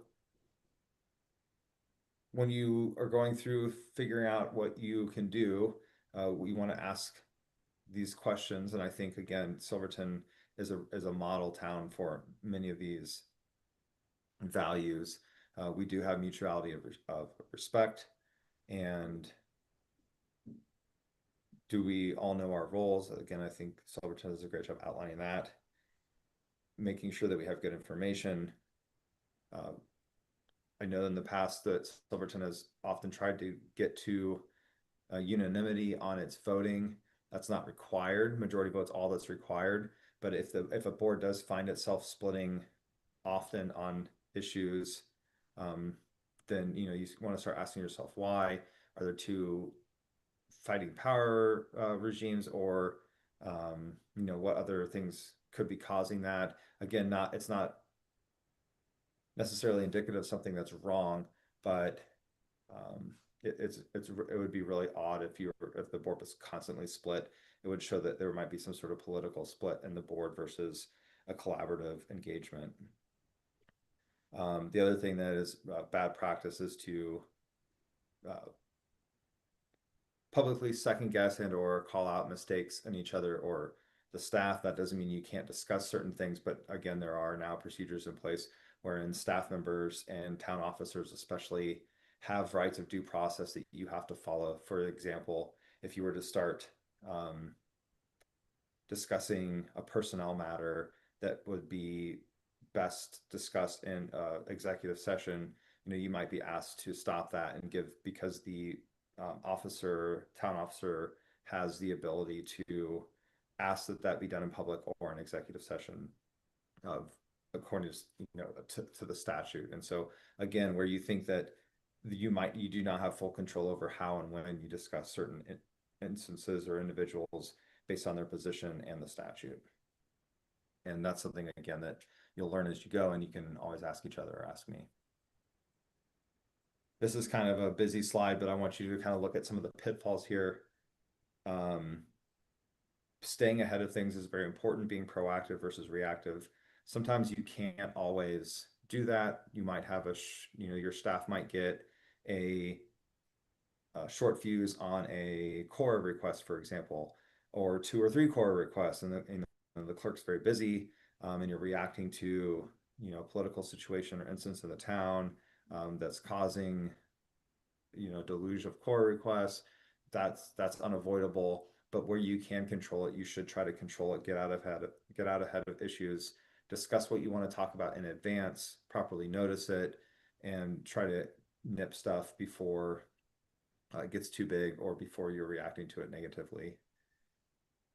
One thing you don't want to do is spend a ton of time in the weeds of details or try to delegate too much. You hire your staff will often be making they will be championing your directives and your policies, but there are minutia and details and implied tasks that go along with being a staff officer. And if you are a trustee and you find yourself trying to micromanage staff, especially unilaterally, it's not going to work well for anyone. You want to be understood as the clear authority, meaning the board makes decisions, the staff carries out the board's decisions, and you don't want it so that one person thinks that they might be trying to unilaterally control what's going on within the town. The rest you can read, and there's a list of other ones, but those are, I think, where I see in the past where I see boards that have stumbled because of those instances. This is where we start to talk about your scope of employment. So as you look at as you look at scope, and what you do, your scope of employment basically is anything that's inside your authority. If you are acting within your own authority and scope, and not willfully or wantonly exiting those boundaries, then you are protected as a government official under the CGIA, the Colorado Government Immunity Act. And so this applies to all employees, including town officers and trustees. And so that you need to know exactly what you can and can't do. Once you go outside or act individually outside the scope of your employment, you could be in a situation where you are no longer protected by the CGIA, which means you can get personally sued and you're personally liable in those situations. I'm gonna talk about this a little more. So if you are found, basically if you're acting unilaterally or willfully and wantonly outside of your capacity as a trustee, say you're trying to unilaterally control or direct budget, you're trying to unilaterally control or direct a zoning issue, and then there's damages that come of that, and it's discovered that you were directing and or acting or proposing to be an agent of the town without bringing decisions to the board, and someone relies on your direction and or what they perceive to be your agency to direct them as a town trustee, and they rely on that and it's to their detriment, then you could be personally liable for having done that. And then, of course, CJA does not cover you, and you're responsible to them individually and to any costs associated with that, including your own attorney's fees and costs. Does anybody have any questions about that? You feeling good? Well, it's all doom and gloom so far. I apologize. All right. I want everyone to know. Thank you, Clayton. Yeah, and so again, I don't want to scare anyone, but I also want to be clear that this is very important, and but we've never had a problem before. I don't foresee us having a problem now or in the future. And again, I'm always here. So if you ever find yourself questioning, then just stop what you're doing and talk to a fellow trustee or myself. Okay, I kind of already went over all this, but basically we have sources of authority that allow us to act or proceed in a certain way, and we will follow those sources of authority. If we go outside those sources of authority, then we might be, outside the scope of employment.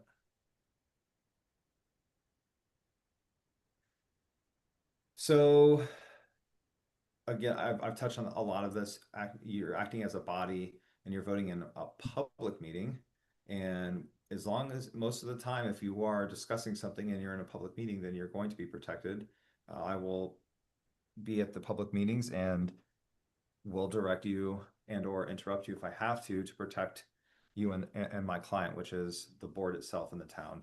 I represent the town as a whole. I don't represent any individual trustees or staff.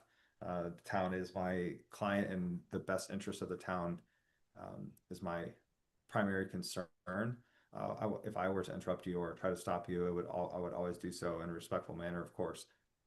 But if I did do that, please understand that it wouldn't be personal. That it would just be so that I would want to stop whatever line of questioning or whatever was happening in order to stick to a statutory structure, most likely in a scenario of a quasi-judicial hearing or some sort of other public hearing wherein we need to follow due process. We kind of talked about this a little bit, make sure that you understand again that this is a we situation, not I. If you find yourself outvoted or totally on your own and you just cannot accept it, that's where I've seen some people try to subversively change the direction of a board decision, and then again you could be in very shaky ground and very possibly outside your scope of employment.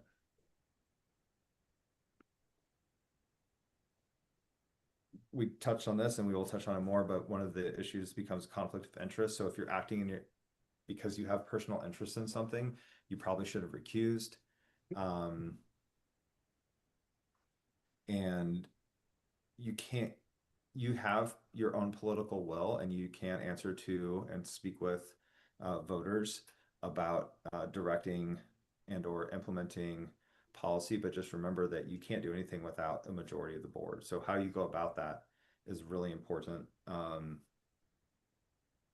Don't allow political pressure don't allow political pressure to drive you into making a decision that is outside the scope of your authority and the scope of employment as a trustee. Remember, you're part of a legislative body and you cannot make unilateral decisions that affect the town without having brought that decision up in a public meeting and have it voted on. Which is my transition to public meetings. Just so you understand what the chair is, that is now Mayor Harper, and the chair plays a very important role in controlling and affecting the course of your public meetings.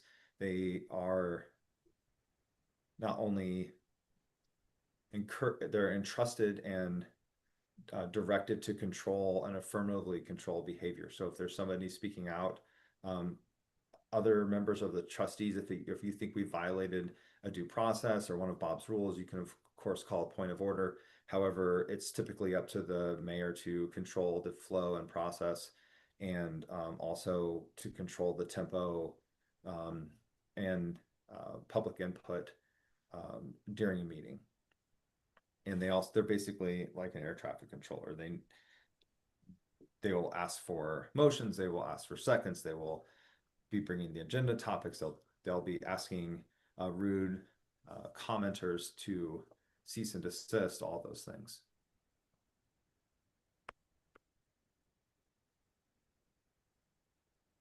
This is also, this is just another way to outline kind of what Mayor Harper's role is in this. And so typically what you'll see and what Mayor Harper did as Mayor Pro Tem and what I presume he's going to do as the mayor is use the art of suggestion and or knowing when the discussion is complete and or you're going in circles, and try to call a motion to the table. What you're going to find sometimes is if you're in the minority, that the point at issue is being called too early because you still want time to argue your point and possibly persuade your fellow trustees to your side. And the people in the majority are going to think that it's been too long because they know that they already have 4 or 5 votes and they want to just get it to the floor. And so that will be Mayor Harper's job, is to determine when enough discussion has been enough, not prolong the inevitable, and bring something to the floor. And I think that's been done pretty well at meetings, and every leader has their own style. And I think we've already seen, as somebody already discussed, that Mayor Harper is very level-headed, but he might be cutting you off because you're in a merry-go-round of discussion and nobody's getting off when the ride stops. So just be aware of that. All right, let's talk about our public hearings. Public hearings are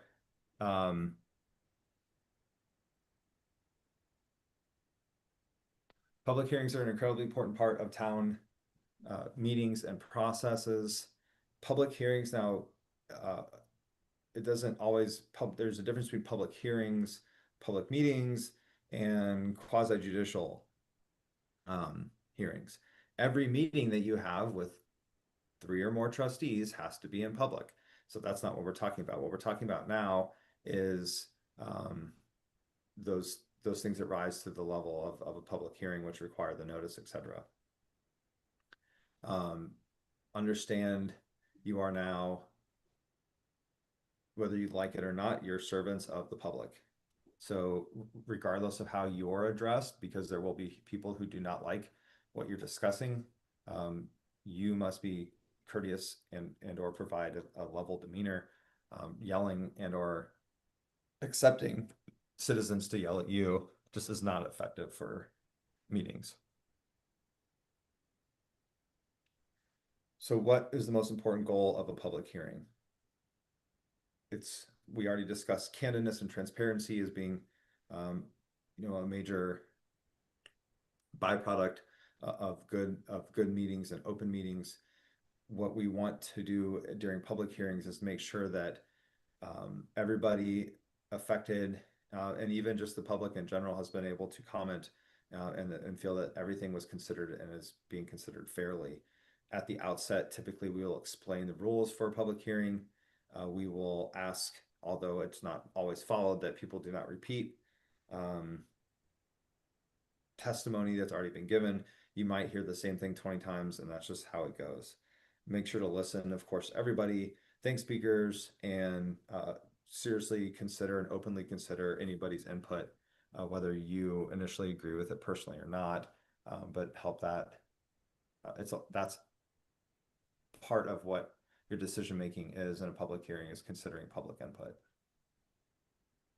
So what you don't want, I mean, I think we all understand, everybody in the board is, I think, very thoughtful, and we want to actually ask questions that are relevant, of course, and that clear up confusion. What we're not going to do is debate or argue with people resorting to ad hominem attacks, which will happen to you, should not be done, of course, in the reverse order. Calling names of citizens, regardless of how they're acting, isn't going to help anything. But that also doesn't mean you have to sit there and have an open debate wherein there's not going to be any decision made, because in these sorts of situations, you are the decision maker. So arguing with somebody's input is asinine. I like the example of the U.S. Senate committee. If you have ever watched like a committee hearing, it's completely chaotic. People are super rude to each other. They're just trying to play gotcha. And it's just kind of more like a soap opera than it is a documentary. And what you want to be doing is actually considering and making informed decisions versus making a showing or using the trustee position as a platform for you know, political drama. Also, don't ask a question that telegraphs that you've made up your mind. One thing that you cannot do is make up your mind before all evidence has been put into public realm and for you to consider during public hearings, and especially during quasi-judicial matters. Which brings me to quasi-judicial matters. A quasi-judicial action is incredibly elevated compared to just a public meeting and or a public hearing, because in this case, you're actually acting as a quasi-judicial body rather than just a legislative body, meaning you're not passing laws and making policy. You are considering evidence and information. You're going to make a decision that has a positive effect on the applicant or another interested party, and possibly a negative effect on the applicant or other interested party. Very important consequential rules come into play here. Notice and hearings are obviously required. That's between the clerk and notice, and often the mayor is more heavily involved in pre-procedural issues. The rules of evidence, although informal, do apply, but at the end of the day, as a quasi-judicial body, you can hear whatever evidence you think is relevant to the decision and or application that you're considering. But you cannot, in any circumstance, make a prejudgment, and especially if you ask a question and or telegraph and or make some sort of statement that makes it obvious you've already made a decision based on whatever the application is under a quasi-judicial structure. You could undermine the entire process and force another quasi-judicial hearing wherein you have to be recused. The alternative is that the decision goes forward, something happens, and somebody challenges that decision at a later date, and then the contractor, individual, business, whatever it may be, is then going to come after the town for lost costs, etc., and relying on your decision, because it's not their job to conduct the quasi-judicial action under the statutory framework, that is the town's job. So if they're affected by that negatively, they could come after the town and prevail. You know, in a financial civil lawsuit. Okay, I did just say that rules of evidence are relaxed. That doesn't mean they're not important. You can always ask during a quasi-judicial function. My ongoing policy, since certain matters had come to light during previous quasi-judicial hearings, is that we need to schedule and conduct quasi-judicial functions if I can be there in person, and then discuss conducting quasi-judicial matters if I can't be there in person, and preparing for those, so that we don't find ourselves you know, in a conundrum, you know, at a future date. That's going to be that was a policy decision that was made by the previous makeup of the board, and so of course you guys can revisit that, but I'm going to advise that we discuss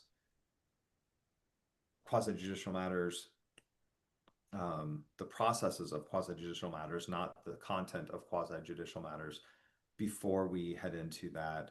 I will provide you a script, and we will abide by that script, and then you guys can always ask me questions as we go about evidence. For example, if there's hearsay within hearsay and you just feel like it's completely irrelevant and or uncredible, then you could ask, you know, hey, do we have to accept this? Can we deny this as evidence of consideration? And then we can have that discussion in that actual quasi-judicial hearing, and then you can apply whatever weight to that evidence that you consider. Ex parte contacts. This is one that people struggle with, and this is one that attorneys struggle with, quite frankly, even in civil and criminal law, wherein they're not allowed to, and you're not allowed to have contacts with people that are applicants and or persons of interest, or third parties that might have any interest in certain applications that would be scheduled for hearings in or quasi-judicial matters. So once an application has been received, for example, a rezoning, then you are not allowed to speak to the person who has asserted the application, and or their neighbor who wants the application to be rejected. You have to wait for the hearing, wherein all evidence will be presented by and through the town staff, and the packet and evidentiary documentation, pictures, etc., that support that particular application, and then also consider the side of any opposing parties, and then you can make your decision in a open and public forum. But you cannot speak directly to applicants without it being in the actual without it being in the public realm, and that would be during the appropriate time and process. And again, if you have any questions about this, not everything is public hearing, not everything is quasi-judicial. When it is, you will be directly told, caution, this is a public matter. There will be no discussions outside of the public hearing, etc. I've got a question. Yes, sir. So in that scenario, you can't talk to the person at all, or just about the subject? That's about the subject. That's a good question. Okay. Yeah, they're not like a persona non grata or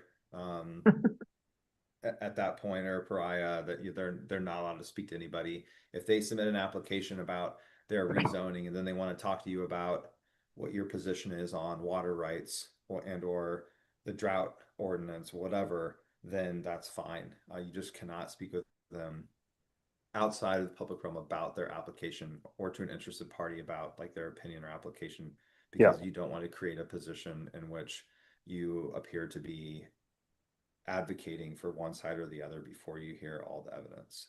Sure. Okay, that's a good question. So that extends to written materials and emails. Site visits are a big thing. You don't want to you need to wait for the application to come in. Town staff will provide, and I use zoning a lot because it's one of the most common areas where somebody wants to rezone or somebody wants to construct something that requires the application. It's not your job to go out and gather information or go to the site and look at it. If you're passing by, for example, a corner business that wants to expand its business into a public right of way, and it's this ridiculous application, of course you can consider known and readily available obvious facts, such as you can say during a public hearing, yeah, I drive on 8th Street every day, and this applicant wants to build their extension into the roadway, which is absurd. And I vote against it. That's not a site visit. A site visit is where someone, where you have to specifically seek out information or go try to gather your own evidence outside of evidence that's being provided to you, either through the form of a plat or a picture or or the applicant's information during that particular hearing. It's also not a trustee's job or a planning commission's job or the BZOA's job to fix an application. If the applicant has submitted something that doesn't make sense, and you know there's a better way to do it, for example, they have the wrong regulation or code, and or they have tried to start the wrong process, and or you know that whatever they're doing is statutorily excluded, it's not your job to fix it for them and try to get the applicant to a yes. You consider the information that is given to you in the packet by the applicant and or by the staff, but don't try to fix it, because that is actually changing the what is being presented to you as evidence for consideration. Doesn't happen often. Our staff typically catches stuff and it advises individuals, but it can happen, and you just don't want to be on the fly changing an applicant's information in order to either make it work or not make it work, because it shows bias. And that's my transition to prejudgment and bias. If you are an architect and or you are a progressive contractor and somebody is applying for a variance in a historical district, it's not your job to try to apply your professional expertise to the application and to what is being presented to you. You must apply the construct of our code and make a decision based on input from staff and applicant and any opposing parties with an open mind. Any question on that? One of the cases that we've studied is trustee is walking down a road. It's not a site visit, but they know there's an application for a facade change on a historical building, and they are walking, with a few friends, and they say, this guy wants to change this facade over my dead body, or just something like that, wherein they're obviously asserting a personal opinion about an application that has to go to a public hearing. That person just ruined that process. If they continue, say that it does get ruined. They have a falling out with one of their friends that they said that in front of. Their friends tells the applicant a year later, having spent $50,000 on preparations and pre-planning, architecture, drawings, etc., will then sue the town and win. Any questions on that? Okay. So to survive an appeal and a judicial review, one of the reasons, and what we need to kind of know what our left and right limits are. And our options are always to approve. We can approve with amendments or conditions. We can deny, or you can continue action for a further date. once you make a decision, especially if it's if it's a matter that requires a quasi judicial hearing, I will go back through and create a written findings and recommendations based on the record that's been presented. We've done that a few times, so if you wanted an example, you can get with town staff to look at what one of those findings and recommendations would look like.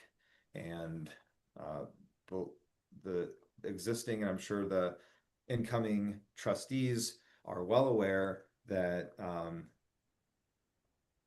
that the town is not immune to lawsuits, but if we do things right, we will ultimately prevail in a lawsuit, as painful as that could be.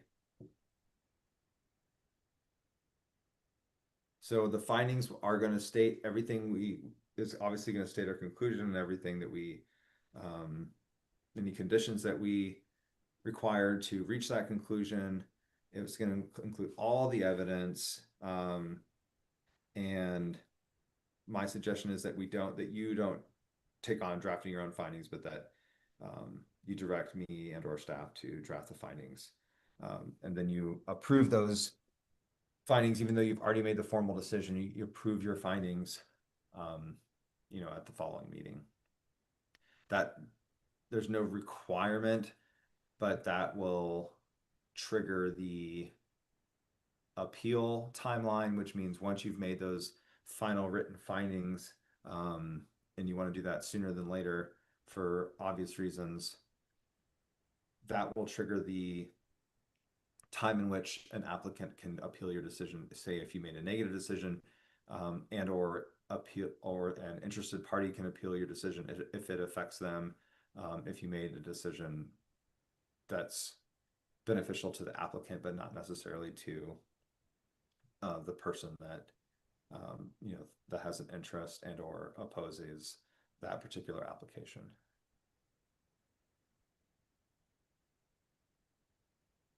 So we've dealt with motions. I'm not going to get too deep in the weeds about motions. We previously have adopted Bob's rules over Robert's rules, which gives us a lot more latitude and also allows the town to, I believe, in my opinion, get through meetings and get through complex decision-making processes a lot quicker than they otherwise would if we're still considering Robert's Rules of Order. If anybody is a parliamentarian and they are into Robert's Rules or Bob's Rules, you understand how complex some of these can be. But on a day-to-day basis, what we're really looking at is conducting our motions, our seconds, our withdrawals, our discussions at the appropriate time. And you're in great hands with Mayor Harper. He's been doing this and or as a trustee and or mayor pro tem for many years, and I think understands where these pitfalls are. And if he doesn't, then we can always stop a meeting and discuss it. Some things could become very complicated and I might not know the answer immediately, but I can get it for you fairly quickly. But we always want to stop and make sure we know the right process for proceeding.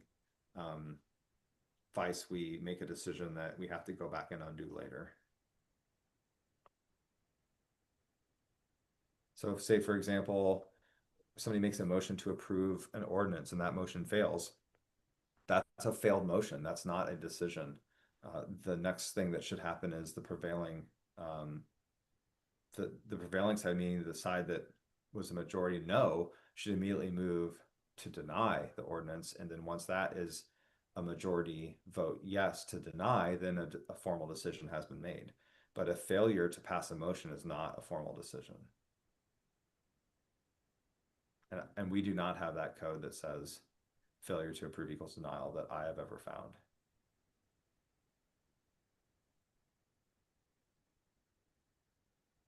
So we kind of got into this a little bit about your roles and the application. We don't have to belabor this. I kind of get ahead of myself when I start talking about this because I'm very familiar with this particular training. I already discussed kind of you're not to change the application. So if the person, for example, is wanting to rezone something to a business district that doesn't even cover the business that they're purporting to the change for, say that's something that requires a district change to mixed use, and they are asking, and their business is a status of industrial, then it's not your job to say, ooh, didn't you mean you wanted to rezone to industrial? You didn't really mean you wanted to rezone to mixed use, right? It's not your job. Your job is to consider the application as presented. Don't be a planner. Just look at what's before you, apply the code and make the decision. They will figure out eventually that, oh, I shouldn't have done that. They won't understand, they won't like it because they're going to say, well, all you have to do is change that from, oh yeah, that's what I meant.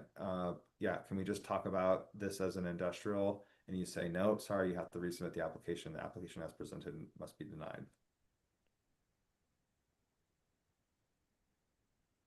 Planning commissions are very important, but they are not the town council. One thing, the planning commission is going to can make certain decisions, but ultimately the BOT is the decision-making body that can override any decision made by any lower commission or board. Also, one thing that I see is as not necessarily as a limit, but just something that's irrelevant, is that you're going to have people often come in during a rezoning or a platting application, especially if it's contested, and they're going to say, they can't do this. This is against the HOA. There's a subdivision rule that says, like if it's a private subdivision, or POA, they're going to say they can't build this because it's the roof line would be 45 feet, and our POA says it can only be 40 feet. Well, if the town code says it can be 50 feet, then we don't care what the HOA says. The HOAs and POAs have to enforce their own rules. It's not ever the town's job to adopt or enforce guidelines that are not in their own code. So even if you know that this building cannot be built in compliance with the local HOA, it's not your job to apply the HOA rules. You apply town code, move out, let the HOA file an injunction in civil court, but we do not want to get in the middle of that as a town. Any questions on that?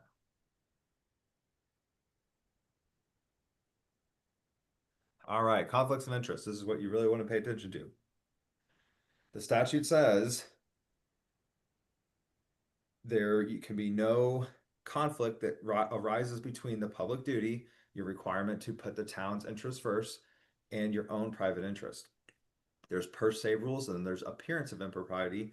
Per se rule, meaning that if you violate it, it is a non-subjective rule, is that you cannot have a substantial financial or personal interest. Financial interest is obviously easier to trace and track, because if you work for something or get paid by some entity that you are making a decision that could even if the decision you make is to your own financial detriment, if you have a financial interest, whether it's up or down, which a lot of people have trouble understanding, it's just the way that case law has interpreted this, you have a financial interest. Even if you vote against your own financial interest, you could ruin the process and expose the town to liability and yourself to personal liability for acting outside the scope of your employment, and or just strictly violating the statute.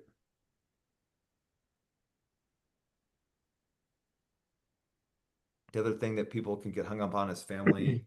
If you have a first cousin or other close family, you really shouldn't be participating in decisions that could benefit that person. Even if you're making the decision to the detriment of your family member, you cannot be a part of it. Then we have where it's a little more gray. You have this appearance of impropriety. These are those decisions where it just looks like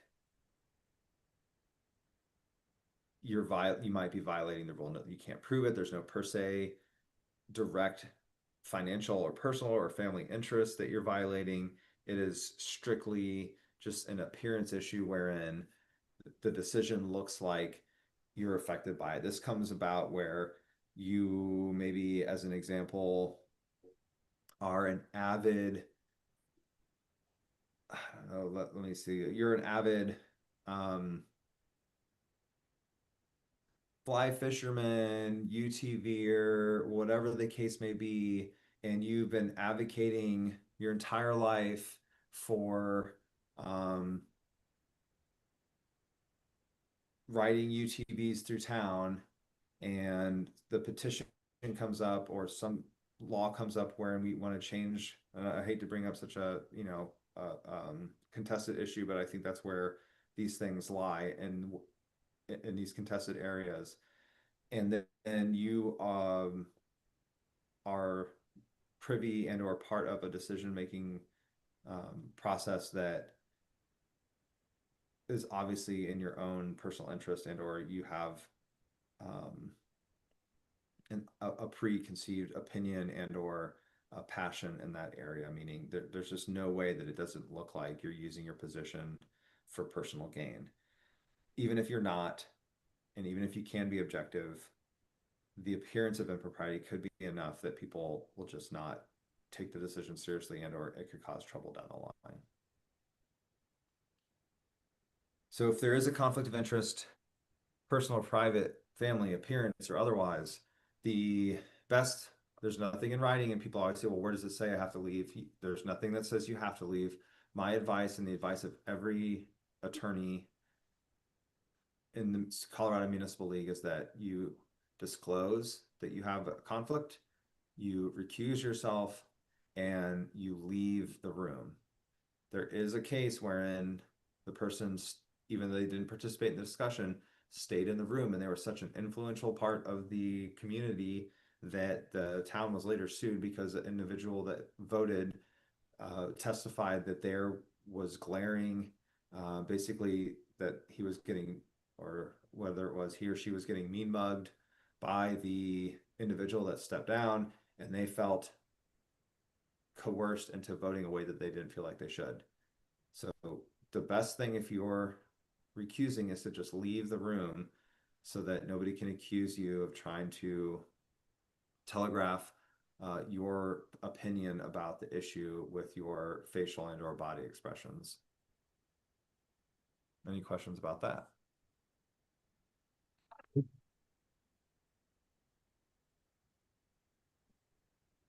Okay, so if you think you have a conflict, and this is where, personal advice comes in to play, just ask me. Go to Mayor Harper, say, hey, I think there's an issue. Mayor Harper can pick up the phone. We can have a conversation between me, you, and Mayor Harper and come to some sort of conclusion. If you don't feel comfortable with that, talk to a trustee or the mayor individually. If you don't feel comfortable with that, talk to me individually.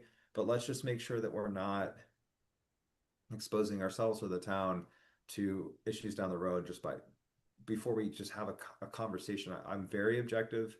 I might not tell you what you want to hear, but if you're thinking you might have a conflict, the odds are you have a conflict, and or you could be thinking about it or overthinking it, and I'll talk you out of it, and or you don't have a conflict, but the appearance is there, and I will advise that if you think that this will cause problems with an appearance issue and we don't have a quorum issue, probably the best way to do this is to just not participate.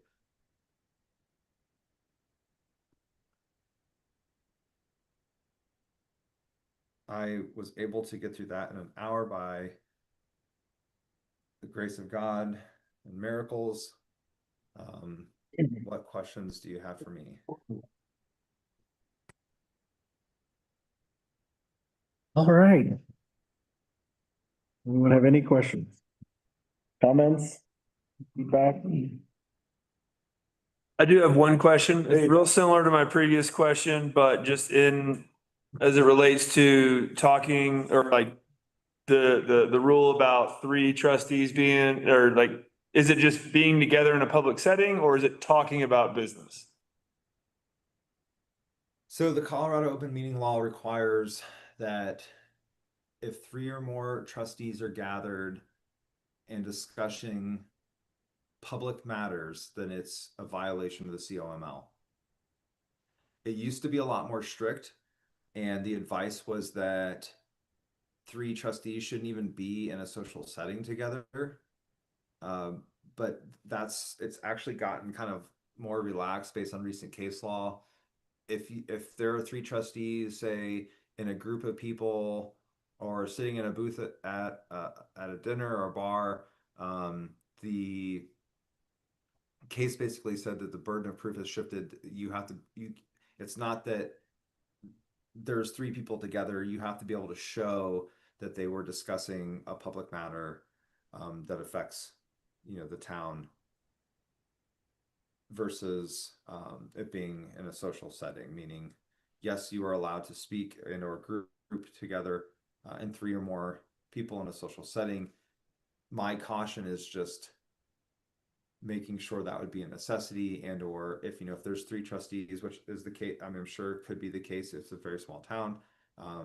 If there's 3 trustees that are friends, there's nothing that prevents you from being friends. You just can't talk about public matters.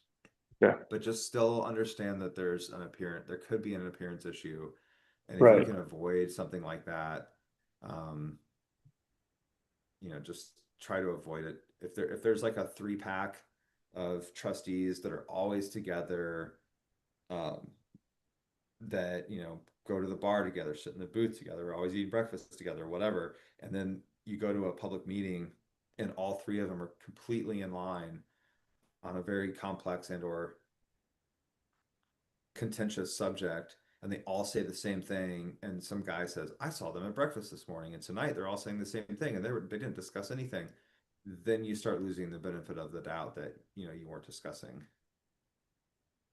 public matters, even if you just happen to all be on the same page on that issue. So just be aware. There's no reason to be scared about the subject, but just don't discuss public issues outside of a public setting. Right. Best So truth. it's a good question. All those. And that also, are we gonna cover email and like communication too? Cause if we like email each other, that's considered. Yes. Oh yeah. No, that's a good point. So this counts as for any communication. What will sometimes happen is you'll receive an email. It's often from me or the town administrator trying to relay an important time-sensitive information, either attorney-client privileged in the form of a memorandum for record from me, and or the town administrator saying, like, you guys have to know this information before we go to the board, or I need I need direction on this matter, or whatever the case may be. And it'll just say, hey, this is for your information only, no decision is going to be made, do not reply all to this email, which means we're not going to have a group discussion in any way, shape, or form. Sign language, smoke signals, emails, in person, that discusses public matters where there's 3 or more trustees involved. That is not a preclusion from information being relayed to you in a group setting.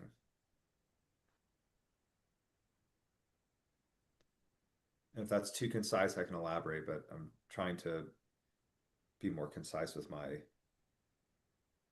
Do we cover Quora requests at a separate time too? I can't remember. Quora? Yeah, or just like what the rules are around Quora for our like text messages, our emails, like what? I mostly think because there's that guy, who likes to get people, who lives in Bagosa, and Sure. he looks Oh, for yeah. that stuff. Absolutely. So. Well, don't invite him. anything- No, but he's looking at everyone. I want to have to pay that guy. Yeah. I'll send him a text message. Yeah, so that's a great point. And this is why I like the questions and the comments, because you just can't cover everything. But Quora is it defaults to the requester. There are exceptions to Quora. That's why we mark and or tell you that information is privileged. It could be privileged based on a deliberative process. It could be privileged because of attorney-client privilege. It could be privileged because it's just some random part of the statute that allows it to be privileged. The core statute is convoluted, it's complex, and it's constantly ongoing change and based on case law and interpretation. But the bottom line is just be aware that anything you text or email or write or do may be subject to Cora. And this isn't, I see this more as a point where it can be embarrassing for the town versus create liability, but it can create liability if we violate like a COML issue and or somebody requests Cora for a bunch of emails that you think are going to be private, never seen, and you're speaking very rudely, informally, and basically maybe bashing a citizen, whether they deserve it or not. And that becomes public. So just be careful about what you write, what you say. Every email you write, every text you send, every conversation you have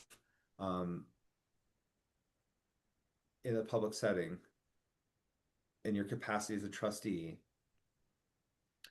is subject to publication. So just think about that. When you write an email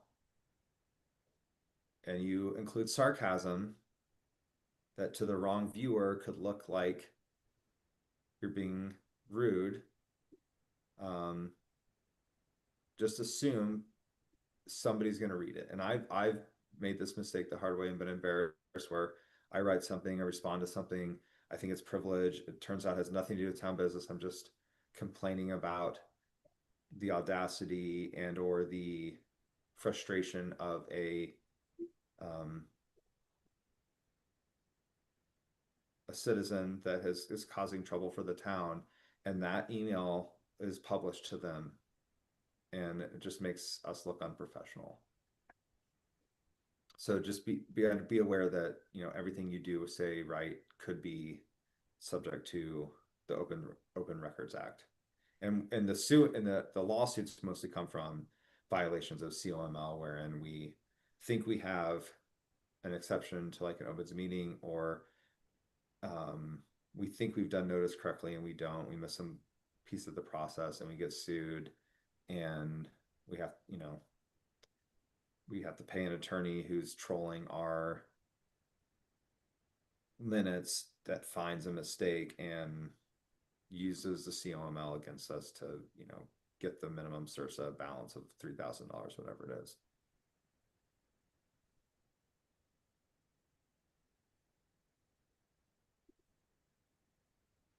All good? I just don't want that guy. You haven't read these stories? I don't read that stuff.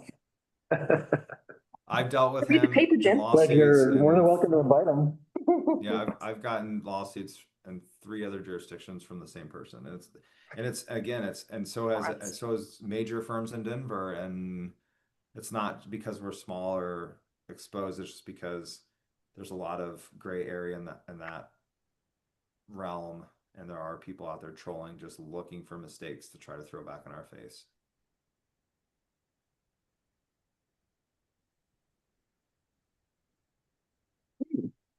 Anybody else? Nope. Clayton, thank you so much for conducting this work session. And My pleasure. I think that's it. We'll conclude this meeting at 8:07 p.m. Nuggets kick off at 8:30, so everyone go home to your TVs. Go Nuggets. Now you or die. Go Nuggets. Thank you. All right, thanks guys. Have a great evening. Thank you.